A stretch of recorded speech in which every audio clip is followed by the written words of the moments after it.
On peut avoir d'abord une confirmation de votre part? Le 24 décembre 2022, nous allons lancer l'opération de l'enrôlement. Quelles sont les personnes concernées?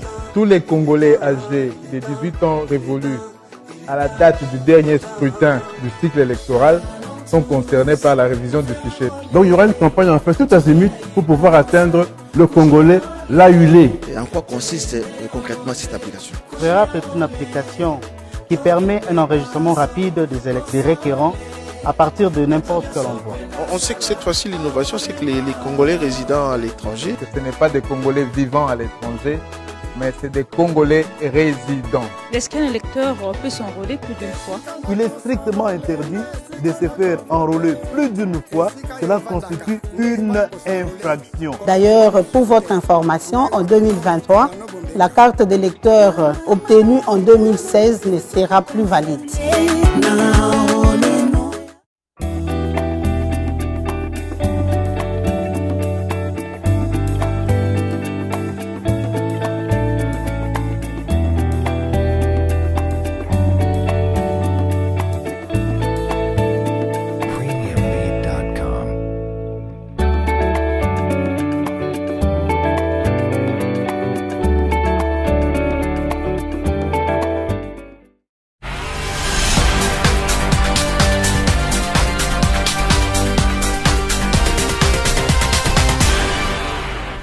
Mesdames, Messieurs, bonsoir et bienvenue dans cette édition d'information sur A30 Télévision. D'abord, les titres. Débat autour de la présence des réfugiés congolais au Rwanda. Paul Kagame menace le gouvernement congolais, rétorque et recadre.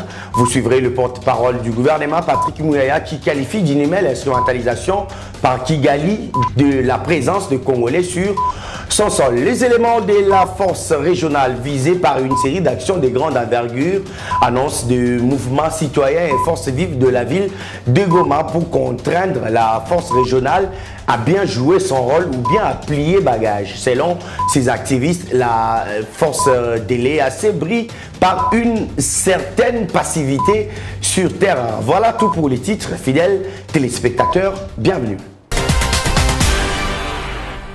Devant le Parlement de son pays, le lundi dernier, le président rwandais Paul Kagame a laissé croire l'intention de sa nation de ne plus accueillir les réfugiés congolais. Pour Kinshasa, il s'agit d'une instrumentalisation inhumaine de la présence des réfugiés congolais sur le sol rwandais. Position exprimée mercredi devant la presse par le porte-parole du gouvernement Patrick Muyaya. On l'écoute. Il y a plus de réfugiés rwandais au Congo que des réfugiés congolais au Rwanda. Et cette question a fait l'objet de discussions entre les deux gouvernements. Les deux chefs d'État étaient là à Luanda en juillet dernier. Si vous regardez la feuille de route, il est prévu que l'on traite cette question de réfugiés dans une tripartite avec le Haut Commissariat pour les réfugiés. Je peux vous donner des chiffres à titre indicatif parce que du côté congolais, ce travail a été fait. Les chiffres au 30 novembre 2022 disent qu'il y a à peu près 77 000 réfugiés congolais au Rwanda qui sont du fait des agissements du gouvernement rwandais.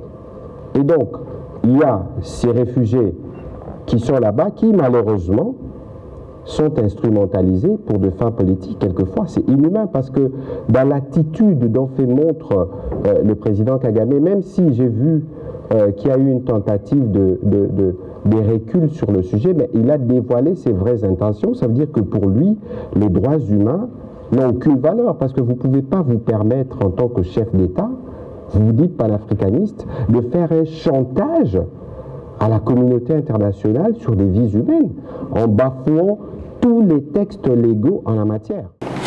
Le porte-parole du gouvernement s'est exprimé lors du briefing presse qu'il a conjointement animé avec le ministre de l'Enseignement supérieur et universitaire.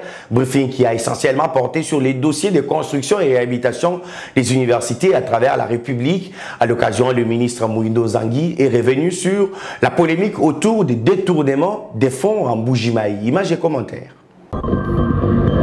messieurs de la presse, bonsoir, merci. Lors de cet exercice de redevabilité, le ministre de l'Enseignement supérieur et universitaire, Mouindo Zangui, a tenu à affirmer que les travaux de construction et réhabilitation des universités n'est qu'à sa première phase. La deuxième sera lancée incessamment à travers d'autres provinces de la République démocratique du Congo. La première phase, 5 universités dans le pays. Nous avons commencé par la réhabilitation et la construction des universités à l'INBTP, Kinshasa, à l'UPEN, Kinshasa, à l'université officielle de Bujimaï, à l'université officielle de Kananga, à l'université de Bunia. Et la deuxième phase devra concerner l'université de Goma, l'université de Lubumbashi, l'université de Kikwit, l'université de Mbandaka et l'Institut supérieur de commerce de Matadi. Ça, sont les deux premières phases des vastes programmes de construction des universités. Mouindo Nzangi a balayé d'un revers de la main la polémique sur le prétendu détournement des fonds en Bujimaï. Qui est habilité à donner les chiffres? Alors, si celui qui a signé le contrat vous donne les chiffres, allez-vous vous fier aux chiffres de la rue?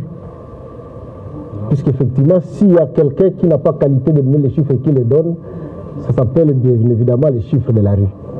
Donc je voudrais que vous puissiez vous fier aux informations qui sont données par nous-mêmes. Et je ne veux pas entrer dans les fonds de la question, mais je voudrais vous dire que dans mon cabinet, il n'y a pas un conseiller qui a ces noms-là. Et donc je ne peux pas commenter quelque chose qui a été dit par quelqu'un qui n'a pas qualité. Le ministre de l'ESU a rassuré du parachèvement en bonne et due forme du travaux afin de doter la RDC des grandes infrastructures universitaires. Lors de ce briefing presse, le ministre Mouindo Zangui a réitéré sa fidélité à Félix Tshisekedi malgré les départs d'Ensemble pour la République de l'Union sacrée de la Nation. L'ancien membre du parti de Moïse Katumbi a déclaré, je cite, « Je ne vois pas pourquoi je vais abandonner le gouvernement pour donner un discours à un candidat président qui pense que l'on sera voté que quand on est dans l'opposition. » Fin des citations. Pendant ce temps, le parti politique Ensemble pour la République dit s'est préparé pour briguer la magistrature suprême. C'est ce qu'a déclaré le secrétaire général de ces partis politiques de l'opposition lors d'une conférence de presse. Suivez. Au cours de cet exercice avec la presse, le secrétaire général de Ensemble pour la République est revenu sur les résolutions du congrès de sa formation politique tenu du 19 au 22 décembre 2022 à Lubumbashi. Il a affirmé que son parti politique se prépare en conséquence pour briguer la magistrature suprême. Dieudonné Bolenge Tengue est revenu aussi sur le départ de Ensemble de l'Union sacrée de la Nation. Nous avons laissé libre choix et aux chefs des institutions et à nos membres qui étaient d'État.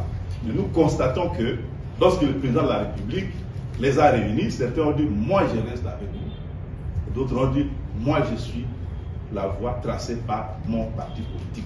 Donc, ceux qui sont restés ne font plus partie d'Ensemble pour la République. C'est le moins qu'on puisse dire. Parlant du processus électoral, le secrétaire général de ce parti de l'opposition a demandé à la CENI de faire le nécessaire pour la bonne tenue des élections. À la lumière de ce qui est décrié par l'opinion, par les gens qui ont été dans les centres d'enrôlement et qui disent ce qui ne va pas, qui soulignent les carences, nous espérons que la CENI va se corriger, va accélérer le rythme et rattraper les temps perdus. On a donné, je dirais, un timing d'un mois par air, mais si c'était nécessaire dans le sens de rattraper les temps perdus, que la CENI rallonge de 5 jours, de 7 jours, de 10 jours, pour que l'opération, là où elle a mal commencé, puisse bien se terminer, quitte à en tirer les leçons pour les autres réserves opérationnelles où n'a pas encore commencé, c'est pas ça qui va brûler les pays. Ce cadre de Ensemble de Moïse Katumbi a balayé d'un revers de la main la polémique autour de la nationalité de son président. En tout cas, il était congolais jusqu'aux élections de 2018. Il était congolais quand il est rentré, quand il gouvernait le Katanga. Il était congolais quand il est rentré d'exil. Il était congolais quand il a été accueilli en pompe ici, en venant apporter son soutien à la création de l'Union sacrée. Il était congolais quand il a créé Ensemble pour la République. Bon, on dit qu'il doit cesser d'être congolais à partir du moment où il est candidat à l'élection présidentielle.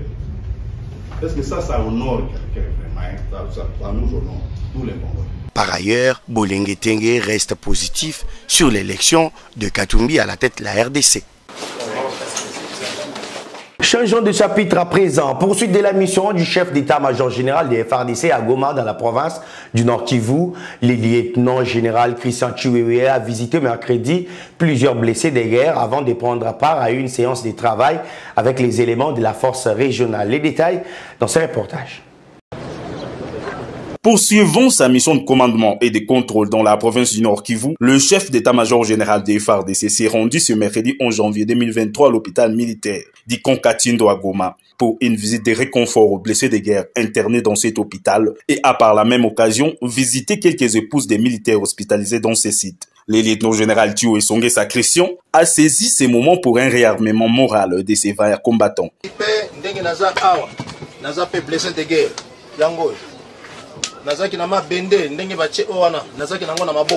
Pendant une année.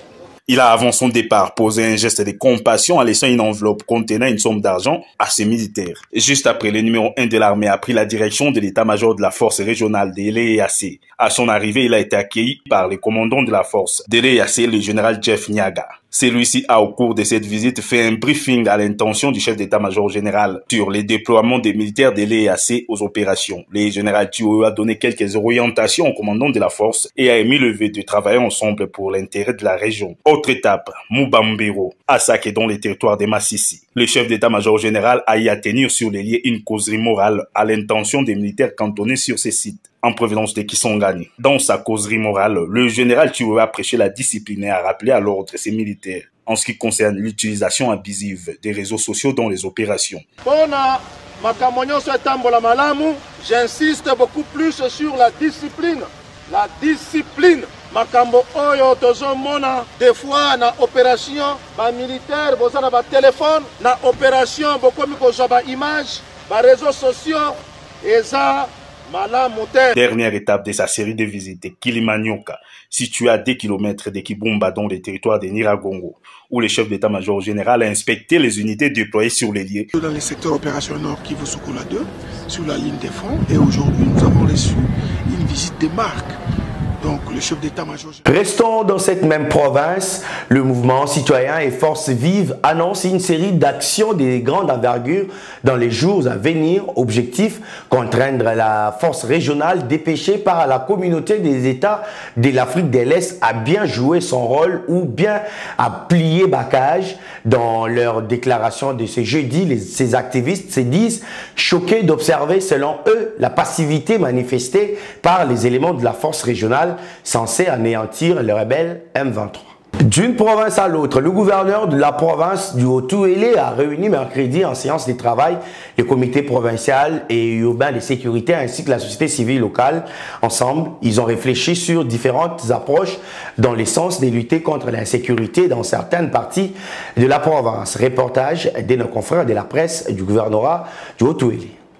Comme annoncé la veille, le gouverneur du Haut-Tuélé, Christophe Bessénénong, rencontre ce membre du comité provincial de sécurité élargie pour scripter la situation sécuritaire dans le Haut-Tuélé, particulièrement dans la ville d'Iziro. Autour de l'autorité provinciale, le ministre de l'Intérieur et Sécurité, la direction de son cabinet, le membre permanent du comité provincial et urbain de sécurité, le chef de 11 quartiers d'Iziro, ainsi que ceux de la société civile.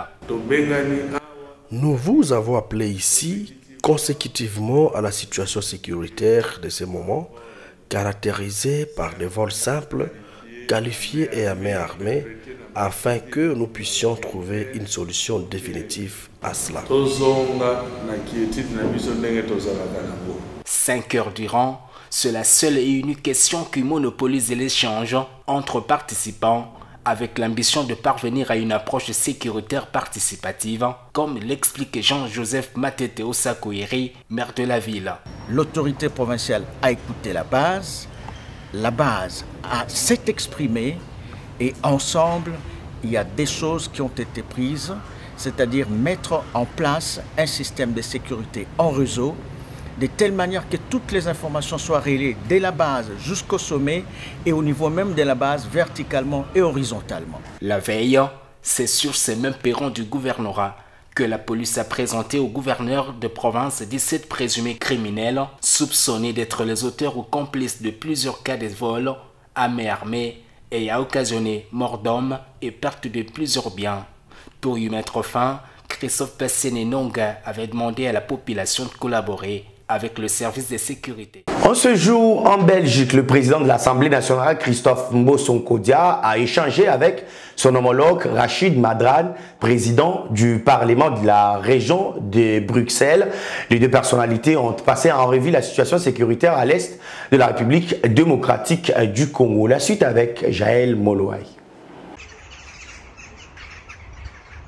La situation sécuritaire, principalement à l'est de la République démocratique du Congo, voilà la question qui était au centre des échanges entre le président de l'Assemblée nationale, Christophe Mbosso, et le président du Parlement de la région de Bruxelles. Le numéro 1 de la Chambre basse du Parlement a rassuré de l'implication du président Félix Tshisekedi pour rétablir l'ordre. Au chapitre des élections, le speaker de l'Assemblée nationale a réitéré la volonté de son pays au respect constitutionnel. La délégation congolaise a été reçue par l'échevine Relations internationales de la ville de Charleroi. Christophe Mbosso a également rencontré le membre de la section bilatérale d'amitié RDC-Belgique. Le ministre ad intérim des Transports a visité les travaux à l'aéroport de Ndolo à marge du voyage du pape François en sa qualité de ministre des tutelles des lieux liés au transport. Marc Ekila a reçu des assurances sur la gestion de l'aéroport de Ndolo qui abritera une activité connexe. C'était le mercredi en présence de Merveille Kissita qui signe ce reportage rendu par Corneille Loubaki. Aéroport de Ndolo. L'espace est choisi pour accueillir la grand-messe que présidera le pape François en marge de sa visite en République démocratique du Congo du 31 janvier au 3 février prochain. Étant du ressort du secteur des transports, voilà pourquoi le ministre ad intérim des tutelles est descendu sur les lieux pour se rendre compte de l'évolution des travaux, mais aussi et surtout constater de visu l'état de l'aéroport à l'heure des travaux connexes qui y sont réalisés. Sur place, le ministre Marc Ekila a reçu des explications du chargé des travaux dans les sites qui abriteront les activités du souverain pontife. Quels sont les espaces de l'aéroport d'Ndolo qui seront occupés, par qui et de quelle manière? Le ministre intérimaire des Transports et Voies de Communication a eu des éclairages auprès de Jésus Noël Chéké. Les travaux de la grande tribune sont largement avancés, a constaté le membre du gouvernement. L'aéroport d'Ndolo sera scindé en plusieurs embranchements où prendront part entre autres les personnalités, les consacrés, la presse ainsi que des milliers de fidèles attendus. Outre l'aéroport d'Ndolo, le pape dira également une autre messe des jeunes au stade des Martyrs. Le Saint-Père sera accueilli par les consacrés de l'Église catholique à la paroisse Notre-Dame du Congo. Sa rencontre avec les évêques aura lieu au centre interdiocésain de la commune de la Gombe. Tous ces sites font l'objet des travaux qui seront prêts avant l'arrivée du pape François le 31 janvier prochain, a précisé le chargé des travaux. Processus électoral, le parti politique Agissons pour la République poursuit la sensibilisation à l'enrôlement et l'identification des électeurs. Mercredi, dans la commune de Bandalungwa, un des membres des AREP, de Maître Guiloando, a mobilisé plusieurs jeunes dans la rue en les invitant à obtenir la nouvelle carte d'électeur en prévision des élections prévues en décembre de cette année. Reportage de Galvatuzolana. C'est dans le respect du mot d'ordre de la hiérarchie de son parti politique que Trésor Maneno, membre d'Agir pour la République, a mobilisé plusieurs personnes. Ensemble, ils ont battu le pavé dans la commune de Bandalungwa dans l'objectif de sensibiliser à l'enrôlement en perspective des prochains scrutins. Pour prêcher par l'exemple, ces membres du parti de Maître Guy Luando Mboyo s'est dirigé au complexe scolaire Les Joëlitain, école de la commune de Bandalungwa, également choisi comme centre d'inscription. Sur place, il a suivi toute la procédure du remplissage de la fiche d'inscription à la capture jusqu'à l'obtention de la carte d'électeur. Et ça s'est très bien passé et c'était très rapide. Mon message est très simple et je l'ai même porté sur mon t-shirt. Je les invite à se faire enrôler massivement. Puisque si vous voulez un changement pour notre chère République démocratique du Congo, vous ne pouvez pas l'espérer en étant à la maison. il ne faut pas qu'on se voile la face, il faut que les gens se fassent enrôler pour pouvoir voter demain. Le processus d'enrôlement prendra fin le 23 janvier prochain à Kinshasa, comme dans 9 autres provinces de la première ère opérationnelle.